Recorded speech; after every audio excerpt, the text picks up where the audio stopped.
அதிகாரத்தை வைத்து ஆட்டம் போடுபவர்களின் அகங்காரம் அடங்கும் என தெரிவித்துள்ள திமுக தலைவர் மு க ஸ்டாலின், ரீல்ஸ் ஆட்சிக்கு மக்களே பாடம் புகட்டுவார்கள் என்றும் கூறியுள்ளார். போதைப் பொருள் பயன்படுத்துவது போன்ற வீடியோ வெளியிட்ட அமைச்சர் சரத்குமாரை பதவி நீக்க கோரி தமிழ்நாடு முழுவதும் போராட்டத்தில் ஈடுபட்ட திமுகவினர் கைது செய்யப்பட்டனர்.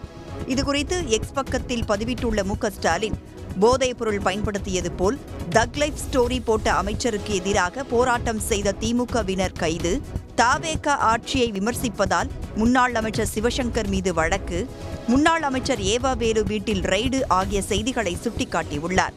எதிர்க்கட்சிகளை மிரட்டியும் ஊடகங்களுக்கு பதிலளிக்காமலும் கட்டமைக்கப்பட்ட போலி பிம்பத்தை காப்பாற்றிக் கொள்ளும் முதலமைச்சரின் எண்ணம் நீண்டகாலம் நீடிக்காது என்றும் அவர் தெரிவித்துள்ளார்.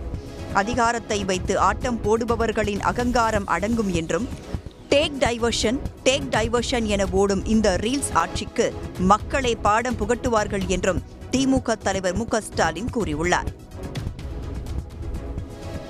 சென்னையில் ஆபரண தங்கத்தின் விலை இன்று சவரனுக்கு 560 ரூபாய் குறைந்துள்ளது. கடந்த வார இறுதி வர்த்தக நாளான சனிக்கிழமை ஆபரண தங்கம் விலை சவரனுக்கு 560 ரூபாய் உயர்ந்து 1,06,960 ரூபாய்க்கு விற்கப்பட்டது. ஞாயிற்றுக்கிழமையான நேற்று சந்தை விடுமுறை என்பதால் தங்கம் விலையில் மாற்றம் செய்யப்படவில்லை. இந்நிலையில் ஆபரண தங்கம் விலை இன்று கிராமுக்கு 70 ரூபாயும் சவரனுக்கு 560 ரூபாயும் குறைந்துள்ளது. கடைகளில் சவரன் 1,06,400 ரூபாய்க்கு விற்பனையாகிறது. 1 கிராம் தங்கத்தின் விலை 13,300 ரூபாய். வெள்ளியின் விலை மாற்றம் இன்று கிராம் 245 ரூபாய்க்கு வர்த்தகமாகிறது. நடிகர் சூர்யாவுக்கு அரசியலுக்கு வருவதற்கான எவ்வித எண்ணமும் இல்லை என அகில இந்திய சூர்யா தலைமை நற்பணி இயக்கம் தெளிவுபடுத்தியுள்ளது.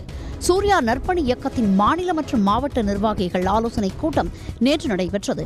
இதில் சிறப்பு பேச்சாளராக கலந்து கொண்ட ரா வீரமணி என்பவர் தெரிவித்த கருத்துக்கள் தவறான விளக்கத்துடன் சமூக வலைதளங்களில் பரப்பப்படுவதாக அகில இந்திய சூர்யா தலைமை நற்பணி இயக்கம் தெரிவித்துள்ளது. ரா வீரமணி 3 ஆண்டுகளாக மன்றத்தின் நிர்வாகத்தில் இல்லை என்றும் நற்பணி இயக்க அறிக்கையில் தெரிவிக்கப்பட்டுள்ளது. நடிகர் சூர்யாவுக்கு அரசியலுக்கு வருவதற்கான எவ்வித எண்ணமும் இல்லை என்றும், அகரம் அறக்கட்டளை மற்றும் நற்பணி இயக்கத்தின் மூலம் மக்களுக்கான சேவைகளை தொடர்வதே அவருக்கு மன நிறைவளிப்பதாகவும் தெரிவிக்கப்பட்டுள்ளது. சமூக வலைதளத்தில் பரவும் வதந்திகளை நம்ப வேண்டாம் என்றும் நற்பணி இயக்க செயல் தலைவர் ஆர். ராஜ் மற்றும் அமைப்பாளர் ஜி. ஹரிராஜ் ஆகியோர் வெளியிடுவதே அதிகாரப்பூர்வ அறிவிப்புகள் என்றும் சூர்யா நற்பணி இயக்கம் தெளிவுபடுத்தியுள்ளது.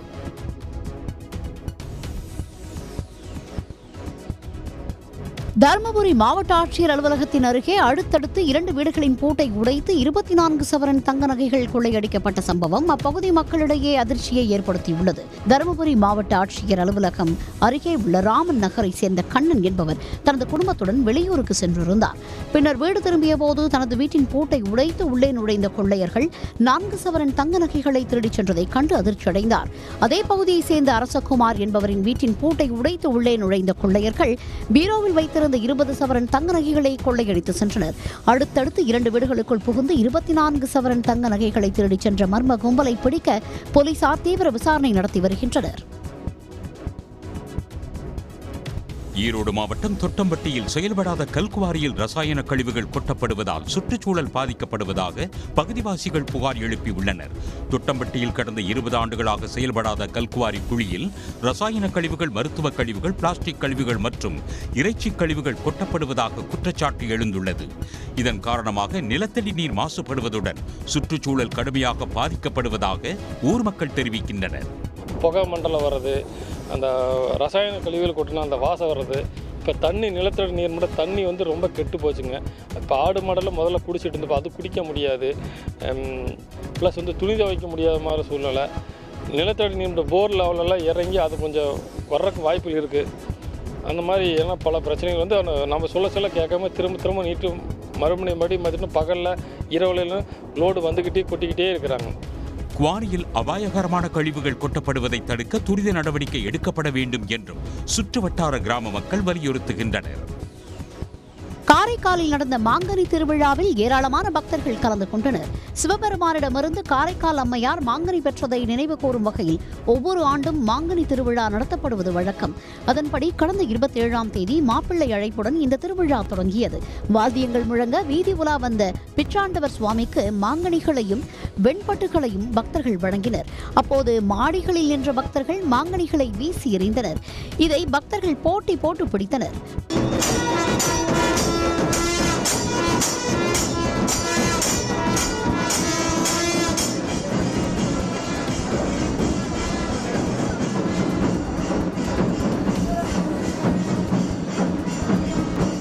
குழந்தை இல்லாத தம்பதிகள், திருமணம் நடைபெறாதவர்கள் பிச்சாண்டவரையும் காரைக்கால் அம்மையாரையும் வேண்டினால் நினைத்தது நடக்கும் என்பது அப்பகுதி மக்களின் நம்பிக்கையாக உள்ளது. மாங்கனி திருவிழாவையொட்டி 500க்கும் மேற்பட்ட காவலர்கள் பாதுகாப்பு பணியில் ஈடுபட்டனர். குறைந்த விலையில் தங்கம் வாங்கி தருவதாக கூறி 20 கோடி ரூபாய் வரை மோசடி செய்த வழக்கில் பெண் காவல் ஆய்வாளர் ஷீலா மேரி தாக்கல் செய்த முன்ஜாமீன் மனுவை சென்னை உயர்நீதிமன்றம் தள்ளுபடி செய்தது. சென்னை ராயபுரம் மகளிர் காவல் நிலைய ஆய்வாளராக பணியாற்றிய ஷீலா மேரி தனது உறவினர் பிரபுமணியுடன் சேர்ந்து குறைந்த விலையில் தங்கம் வாங்கி தருவதாக கூறி கடந்த 2 ஆண்டுகளுக்கு முன்பு நிறுவனம் ஒன்றை தொடங்கியுள்ளனர். இவர்களிடம் போலீஸ் அதிகாரிகள் உட்பட 200 பேர் முதலீடு செய்த நிலையில் நிறுவனம் திடீரென்று மூடப்பட்டது. இதையடுத்து தலைமறைவாக இருந்த பிரபுமணி கைது செய்யப்பட்ட நிலையில் மோசடிக்கு உடந்தையாக இருந்த ஷீலா மேரி மீது வழக்கு பதிவு செய்யப்பட்டு பணி நீக்கம் செய்யப்பட்டார். இந்நிலையில் முன்ஜாமீன் வழங்க கோரி ஷீலா மேரி தாக்கல் செய்த மனு நீதிபதி குமரப்பன் முன்பு விசாரணைக்கு வந்தது. அப்போது காவல்துறையினர் முன்ஜாமீன் வழங்க எதிர்ப்பு தெரிவித்ததால் மனு தள்ளுபடி செய்யப்பட்டது. பொதுத்துறை நிறுவனமான NLC நிறுவன பங்குகளை தனியாருக்கு விற்கும் ஒன்றிய அரசின் முயற்சிக்கு அதிமுக பொதுச் செயலாளர் எடப்பாடி பழனிசாமி கண்டனம் தெரிவித்துள்ளார். இது தொடர்பாக அவர் வெளியிட்டுள்ள அறிக்கையில், லாபகரமாக இயங்கி வரும் NLC நிறுவனத்தின் 3% பங்குகளை தனியாருக்கு விற்க ஒன்றிய அரசு நடவடிக்கை எடுத்து வருவதாக தெரிவித்துள்ளார். 2013ஆம் ஆண்டு NLCயின் 5% பங்குகளை அப்போதைய ஒன்றிய காங்கிரஸ் அரசு விற்க முயற்சித்த போது 3.56% பங்குகளை வாங்கியதன் மூலம் தனியார் மயமாக்கும் முயற்சிக்கு அப்போதைய முதலமைச்சர் ஜெயலலிதா முற்றுப்புள்ளி வைத்ததாகவும் அவர் குறிப்பிட்டுள்ளார். எனவே NLC தனியார் மயமாக்கலை தடுக்க தாவேக அரசு உடனடி நடவடிக்கைகளை மேற்கொள்ள வேண்டும் என்று வலியுறுத்தியுள்ள எடப்பாடி பழனிசாமி, NLC தொழிலாளர்கள் நலனும் நெய்வேலி மக்களின் எதிர்காலமும் காக்கப்பட வேண்டும் என்றும் தெரிவித்துள்ளார். உதகை மாவட்ட ஆட்சியர் அலுவலகத்திற்கு சேரும் சகதியுமான குடிநீருடன் பொதுமக்கள் மனு அளிக்க வந்ததால் பரபரப்பு ஏற்பட்டது. அந்த நகராட்சி மக்களின் குடிநீர் ஆதாரமாக மார்லிமந்து அணை உள்ளது. அந்த அணையிலிருந்து குழாய்கள் மூலம் விநியோகம் செய்யப்படும் தண்ணீர் சேரும் சகதியுமாக உள்ளது. மேலும் துர்நாற்றம் வீசுவதால் உதகை மக்கள் அதிர்ச்சியடைந்துள்ளனர். எனவே கேன்களில் நிரப்பப்பட்ட அந்த தண்ணீருடன் ஏராளமான மக்கள் உதகை மாவட்ட ஆட்சியர் அலுவலகத்தில் மனு அளித்தனர். ஒரு 6 மாசமா ரொம்பவே மோசமா இந்த தண்ணி இப்படிதான் வருது. எங்களுக்கு தண்ணி இப்படிதான் வருது. அதில் வந்துட்டு ஒரு நாள் கூட அந்த தண்ணி சுத்தமாக வர்றதே கிடையாது. சாப்பாடு செஞ்சாக்க அப்படியே நுரைச்சிட்டு நிற்குது. ஒரே ஸ்மெல்லு, மீன் துவைச்சிருக்கிற ஸ்மெல்லாக இருக்குது. நகராட்சி நிர்வாகம் வழங்கும் தண்ணீர் மாசடைந்து இருப்பதால் காசு கொடுத்து குடிநீர் வாங்கும் நிலை ஏற்பட்டுள்ளதாக உதகை மக்கள் தெரிவித்தனர்.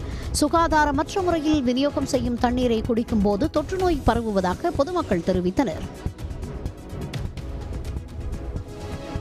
சேலத்தில் தாவேக அரசை கண்டித்து தூய்மை பணியாளர்கள் ஆர்ப்பாட்டத்தில் ஈடுபட்டனர்.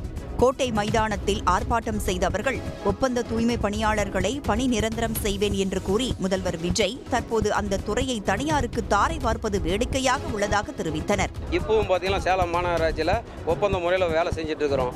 இப்போ சென்னையில் போராட்டம் பண்ணிட்டு இருக்கும் போது இப்போ இருக்கிற தமிழக முதலமைச்சர் அவர்கள் நேரில் சென்று 5 வருஷம் ஒப்பந்த முறையில் வேலை செய்கிறீங்களா, நாங்கள் ஆட்சிக்கு வந்தால் நிரந்தரப்படுத்துறாங்க. இப்போ ஆட்சிக்கு வந்துட்டு உடனே தனியார் கூடன்னு சொல்லி இப்போ சில நாட்களுக்கு முன்னே அறிவிச்சுட்டு தூய்மை பணியாளர்களை பணி நிரந்தரம் செய்வோம் என்று கூறிய முதல்வரை காணவில்லை என்று அவர்கள் முழக்கங்களை எழுப்பினர். தூய்மை பணியை தனியாருக்கு கொடுக்கக்கூடாது என்று போராட்டக்காரர்கள் வலியுறுத்தினர். ஏழை மற்றும் நடுத்தர மக்களின் தேவையான பால் விநியோகத்தில் ஆவின் நிறுவனம் அலட்சியம் காட்டுவதாக பாமக தலைவர் அன்புமணி ராமதாஸ் விமர்சித்துள்ளார். அவர் வெளியிட்டுள்ள அறிக்கையில், தமிழ்நாடு ஆவின் நிறுவனத்தின் பால் கொள்முதல் பெருமளவில் வீழ்ச்சியடைந்துள்ளதால் ஆவின் பாலுக்கு தட்டுப்பாடு ஏற்பட்டுள்ளதாக தெரிவித்துள்ளார். ஆவின் பால் விநியோகம் தமிழ்நாடு முழுவதும் 3 லட்சம் லிட்டரும் சென்னையில் மட்டும் 2.5 லட்சம் லிட்டரும் வீழ்ச்சியடைந்திருப்பதாக கூறப்படுவதாகவும் கூறியுள்ளார். ஆவின் நிறுவனத்தின் பால் கொள்முதல் குறைந்ததே விநியோகத்தில் ஏற்பட்டுள்ள பின்னடைவுக்கு காரணம் என்றும் அவர் குறிப்பிட்டுள்ளார். ஆவின் பால் விநியோகம் குறைந்தால் ஏழை மற்றும் நடுத்தர மக்கள் கடுமையாக பாதிக்கப்படுவார்கள் என்றும் பால் விநியோகத்தை குறைத்து மக்களை தண்டிக்கக்கூடாது என்றும் தெரிவித்துள்ளார். ஆவின் பால் கொள்முதல் குறைய கொள்முதல் விலை உயர்த்தப்படாததே காரணம் என்றும் கொள்முதல் விலையை உயர்த்தாமல் கொள்முதலை அதிகரிக்க முடியாது என்றும் தெரிவித்துள்ளார். அதிக அளவிலான பாலை கொள்முதல் செய்து மக்களுக்கு விநியோகிக்க நடவடிக்கை எடுக்க வேண்டும் என்றும் அன்புமணி ராமதாஸ் தெரிவித்துள்ளார். திருவாரூர் மாவட்டத்தில் குறுவை சாகுபடி அறுவடை பணிகள் தீவிரமாக நடைபெற்று வரும் நிலையில் போதிய நேரடி நெல் கொள்முதல் நிலையங்கள் திறக்கப்படவில்லை என விவசாயிகள் புகார் தெரிவித்துள்ளனர். மன்னார்குடி, நீடாமங்கலம், வலங்கைமான் உள்ளிட்ட இடங்களில் அறுவடை தீவிரமாக நடைபெற்று வரும் நிலையில் மாவட்டங்களில் பல்வேறு இடங்களில் நேரடி நெல் கொள்முதல் நிலையங்கள் திறக்கப்படவில்லை. இதனால் நெல் மணிகள் மழையில் நனைந்து வீணாகும் அபாயம் ஏற்பட்டுள்ளதாக விவசாயிகள் கவலை தெரிவிக்கின்றனர். முன்முனை மின்சாரமும் சரியா எங்களுக்கு கிடைக்கல. அதெல்லாம் தாண்டி நாங்க வந்து இவ்வளவு இன்னலுக்கு இடையில நாங்க சாகுபடி பண்ணியிருக்கோம். அதனால நீங்க உடனடியா பர்ச்சேஸ் செய்யறதுக்கு அனைத்து இடத்துலையும் இப்ப நேரடி நெல் கொள்முதல் நிலையம் திறந்து எங்களுக்கு எடுத்து கொடுத்தோம். இப்ப நெல் கொள்முதல்ங்கிறது திருவாரூர் மாவட்டத்தில் சுத்தமாவே இல்லை. கிட்டத்தட்ட 5 லட்சம் மூட்டைகள் அங்க இங்க தேங்கி கிடக்கு. சில இடத்துல டிபிசியை ஓபன் பண்ணல. ஓபன் பண்ண இடத்துல நெல் கொள்முதல் இல்ல. விவசாயிகளை கதற வைக்க வேண்டிய சூழலா இருக்கு. எனவே விரைந்து நெல் கொள்முதல் நிலையங்களை போதிய அளவில் திறக்க வேண்டும் என விவசாயிகள் கோரிக்கை விடுத்துள்ளனர். தூத்துக்குடி மாவட்டம் ஆழ்வார் திருநகரி அருகே சேதமடைந்த பாலத்தின் வழியாக வாழைத்தார்களை சுமந்து செல்ல வேண்டிய நிலை உள்ளதால் பாலத்தை சீரமைக்க விவசாயிகள் கோரிக்கை விடுத்துள்ளனர். தாமிரபரணி ஆற்றின் தென்கால் வாய்க்கால் கரையோரம் உள்ள நளராஜபுரத்தில் 30 ஆண்டுகளுக்கு முன்பு பாலம் ஒன்று அமைக்கப்பட்டது. தடுப்புச்சுவர் இல்லாமல் அமைக்கப்பட்ட பாலம் கடந்த 2023 பெய்த பெருமழை வெள்ளத்தில் சேதமடைந்தது. இந்த நிலையில் சேதமடைந்த பாலத்தின் வழியாக விவசாய இடுபொருட்கள் மற்றும் அறுவடை செய்த வாழைத்தார்களை கொண்டு செல்லும் நிலை உள்ளதாக விவசாயிகள் தெரிவிக்கின்றனர். இதனால் விரைந்து பாலத்தை சீரமைத்து தருமாறு விவசாயிகள் கோரிக்கை விடுத்துள்ளனர். பாலம் 35 வருஷத்துக்கு மேலே ஆச்சு கட்டி. அது பல நிலையில் இருக்குது. எப்போ உடஞ்சி விடுதுன்னு தெரியாது. சைடு செவுர்கள் எதுவும் கிடையாது. எங்களுக்கும் விவசாய மக்களுக்கு கிட்டத்தட்ட ஒரு 50 ஏக்கர் நிலம் அந்த பக்கத்தில் நடக்குது. அதுக்குமே எங்களால் விவசாயத்துக்கு எல்லா பொருட்களும் கொண்டு போய் இந்த இடத்துல தான் கொண்டு போகணும். நடந்து போய் வரதுக்கும் சங்கடமாக இருக்குது. ஒரு கார் வெட்டி போக முடியல. ஒவ்வொரு உரம் கொண்டு போக முடியாத நிலைமையில் இருக்குது. அதை கொஞ்சம் சீரமைச்சு தரும்படி தாழ்வோடு. குருத்துடையார் சாஸ்தா கோவிலுக்கு செல்லும் பக்தர்களும் இந்த பாலத்தையே பயன்படுத்துவதால் இரவு நேரங்களில் வாகனங்கள் நிலை தடுமாறி வாய்க்காலுக்குள் விழுந்து விபத்துக்குள்ளாவதாகவும் அவர்கள் தெரிவிக்கின்றனர். மகளிருக்கான T20 உலகக்கோப்பை கிரிக்கெட்டில் ஆஸ்திரேலியாவிடம் 6 விக்கெட் வித்தியாசத்தில் தோற்று இந்திய அணி அரையிறுதி வாய்ப்பை இழந்தது. புகழ்வாய்ந்த லார்ட்ஸ் மைதானத்தில் நடைபெற்ற கடைசி லீக் ஆட்டத்தில் பலம் வாய்ந்த ஆஸ்திரேலிய அணியை இந்தியா எதிர்கொண்டது. வெற்றி பெற்றால் மட்டுமே அரையிறுதிக்கு தகுதி பெற முடியும் என்ற நிலையில் இந்திய அணி முதலில் பேட்டிங்கில் இறங்கியது. எதிர் அணியினர் வீசிய பந்துகளை அதிரடியாக எதிர்கொண்ட கேப்டன் ஹர்மன் பிரீத் கவுர் கடைசி ஓவரில் ஹாட்ரிக் சிக்சர்களையும் பறக்கவிட்டார். 25 பந்தில் அரை சதத்தை தொட்ட கவுர் 56 ரன்களுடன் ஆட்டமிழந்தார். ஜெமீமா தன் பங்கிற்கு 34 ரன்களை எடுத்தார். 20 ஓவர்களில் இந்திய அணி 4 விக்கெட் இழப்பிற்கு 170 ரன்களை குவித்தது.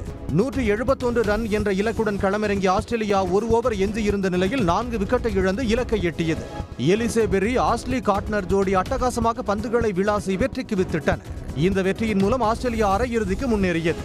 மற்றொரு ஆட்டத்தில் வங்கதேசத்தை 4 விக்கெட் வித்தியாசத்தில் வென்று தென்னாப்பிரிக்க அணியும் அடுத்த சுற்றுக்கு முன்னேறியுள்ளது. செய்திகளை தெரிந்து கொள்ள சன் நியூஸ் பெல் ஐகானை கிளிக் பண்ணுங்க.